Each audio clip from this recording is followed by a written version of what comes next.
बिस्मिल्लाहिर्रहमानिर्रहीम इय्याका नअबुदु व इय्याका नस्तईन। आज की ये वीडियो का आगाज़ हम पाकिस्तान की सैलाबी सूरत हाल से ज़रूर करेंगे और मैं आपको कुछ फैक्ट्स बताना चाहता हूँ। और जिस तरह से पाकिस्तान की कौम और पाकिस्तान की आवाम अपने सैलाबज़दा भाई बहनों के लिए रोडों पर निकली है, गली गली महल्ले महल्ले हर कोने पे, हर शहर में, हर कस्बे में, हर देहात में लोगों ने जो मदद के लिए अपने दिल और अपने घरों के और अपनी तिजोरियों के और अपने बैंकों के और अपने वॉलेट्स के दरवाजे खोले, इसकी मिसाल इंसानी तारीख में तो नहीं मिलती। इसीलिए पाकिस्तान का शुमार उन टॉप 10 ममालिक में होता है जहाँ पे पर कैपिटा डोनेशन और अल्लाह ज़कात खैरात का जो पैसा है वो दिया जाता है। अरबों नहीं खरबों रुपया पाकिस्तानियों ने पिछले 15 दिनों के अंदर अपने सलाबज़दा भाइयों के लिए दिया, मुख्तलिफ तंजीमों के तवस्सुत से दिया। बेशुमार तंजीमें हैं कि जो अल्लाह की राह में बेहतरीन काम कर रही हैं। उसमें जनाब जिस तरह से ईदी फाउंडेशन है, जेडीसी है, अलखिदमत है और इसके अलावा जनाब छीपा है, उसके अलावा हमारी अपनी तंजीम उमैर सना फाउंडेशन है जो सुबह से शाम तक जनाब सलाबज़दगान ख़ास तौर पर सिंध की सूरत हाल के ऊपर जो मामलात हैं, जिस तरह की बेदर्दी और बेहिसी का मुजाहरा सिंध हुकूमत ने किया है चंद सालों में, और ख़ास तौर पे इस तरह के सैलाब और परेशानी के आलम में, उस पर ये तंजीमों का जो अमल दखल और जिस तरह से इनकी खिदमतों का सिलसिला है उसके बारे में घंटों बात की जा सकती है। बल्कि मैं तो ये कहता हूँ कि आप ये देखेंगे बहुत अनकरीब के आलमी नशरियाती इदारे इन तंजीमों के ऊपर अपनी रिपोर्टें और अपनी पूरी की पूरी डॉक्यूमेंट्रीज प्रोड्यूस करेंगे, क्योंकि ऐसा होता नहीं है। इंसानियत जहाँ पर कहा जाता है कि तालीम का रुझान नहीं है, चोरी चकारी है, गद्दारी है और धोखाधड़ी है और झूठ है जिस माशरे में, वहां पर ऐसी चीजों का तस्वुर किया नहीं जा सकता। लेकिन ये कौम बड़ी अजीब सी कौम है, क्योंकि जो कुछ मैंने पहले बातें की वो सब दुरुस्त है इस कौम के लिए, लेकिन जब मुसीबत की घड़ी आती है, परेशानी की घड़ी आती है, तो ये सब अपने घरों से निकल जाते हैं और जिसकी बिसात में जो होता है वो करने से गुरेज नहीं करता। अगली वीडियोस में मैं आपको दिखाऊंगा कि सिंध की हुकूमत क्या कर रही है, पंजाब की हुकूमत क्या कर रही है और वहां पर ग्राउंड रियलिटीज क्या है। लेकिन आज जो मौजू है वो पाकिस्तान हिंदुस्तान का कल का गेम है।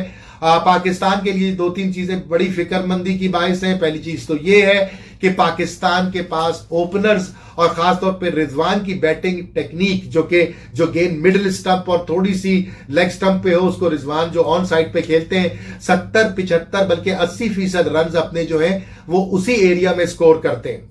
और ये चीज मुखालिफ टीमों की समझ में आ गई है। तो अब वो क्या कर रहे हैं, वो रिजवान को ऑफ स्टंप के बाहर गेंद कर रहे हैं, रिजवान से कह रहे हैं कि अपना गेम तब्दील करो, रिजवान को कंफर्ट जोन से बाहर निकाल रहे हैं। पहली चीज तो ये है। चले ओपनिंग की हैसियत से तो ठीक है, क्योंकि वो फील्ड रिस्ट्रिक्शन होती है। रिजवान अगर थोड़ा सा चौथे स्टंप पे खड़े हो जाएं या क्रीज से बाहर जाके खड़े हो जाएं, ये भी बहुत अच्छा तरीका है। क्रीज से बाहर जाके 1-2 गज बाहर खड़े हो जाएं तो बॉलर को सोचने समझने का टाइम कम मिलता है। तो ये एक चीज समझने की है। बाबर को मैं ही समझता हूं कि जिस तरह का आपका मिडिल ऑर्डर है, बाबर को नीचे कर दिया जाए ताकि खुदा ना खास्ता अगर ओपनर्स और शुरू के बैट्समैन परफॉर्मेंस ना दे पाए तो बाबर की मौजूदगी से ढारस बंदी रहेगी।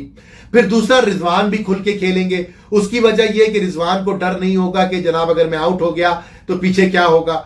और तीसरा यह कि दूसरी मुखालिफ टीमें भी ये सोचने पे मजबूर होंगी कि अभी बाबर बाकी है, क्योंकि स्ट्राइक रेट जो बाबर का है वो कोई 150 और 160 और 170 नहीं है, वो 128 से 129 का ही है। तो अगर वो मिडिल ऑर्डर में आके खास तौर पर हिंदुस्तान और अफगानिस्तान और श्रीलंका की स्पिन अटैक के खिलाफ बाबर कदरे बेहतर बैटिंग करेंगे, ना कि फखर, ना कि खुशदिल शाह, ना कि आपका शादाब।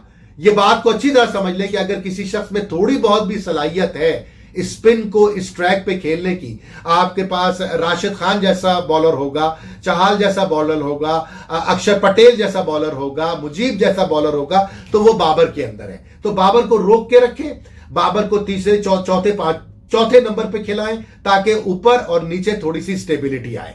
अब बॉलिंग का जहां तक ताल्लुक है, बहुत ज्यादा चॉइसेस आपके पास है नहीं। मोहम्मद हसनैन को आपको ट्राई करना चाहिए था, हांगकांग के खिलाफ आपने नहीं किया। उम्मीद है कि जनाब परफॉर्मेंस जो नसीम शाह दे रहे हैं या वो परफॉर्मेंस जो शादाब ने पिछले गेम में दी है, अल्लाह करे कि वो चीज को उसी तरह जारी रखें। गूगली उनका जो हथियार है उसको वो प्रॉपर यूज करें, बहुत ज्यादा ना करें, खासतौर पे लेफ्ट हैंडर के लिए वो उनके लिए एक बहुत ही मोहलिक हथियार साबित हो सकता है। अब हम थोड़ी सी बात कर लेते हैं अफगानिस्तान के हवाले से। मैं अफगानिस्तान को बहुत बड़े अपसेट करते देख रहा हूं। आज यकीनन वो हार गए श्रीलंका से, लेकिन मैं ये समझता हूं कि अफगानिस्तान के अंदर वो सलाहियत मौजूद है कि वो किसी भी टीम को कहीं भी किसी भी ग्राउंड के ऊपर टफ टाइम दे सकती है।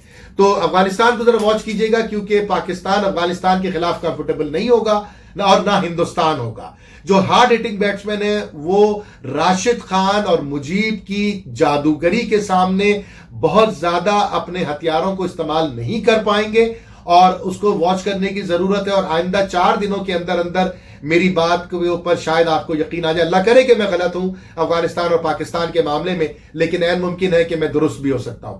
अपना बहुत सारा ख्याल रखिए। पाकिस्तान जिंदाबाद।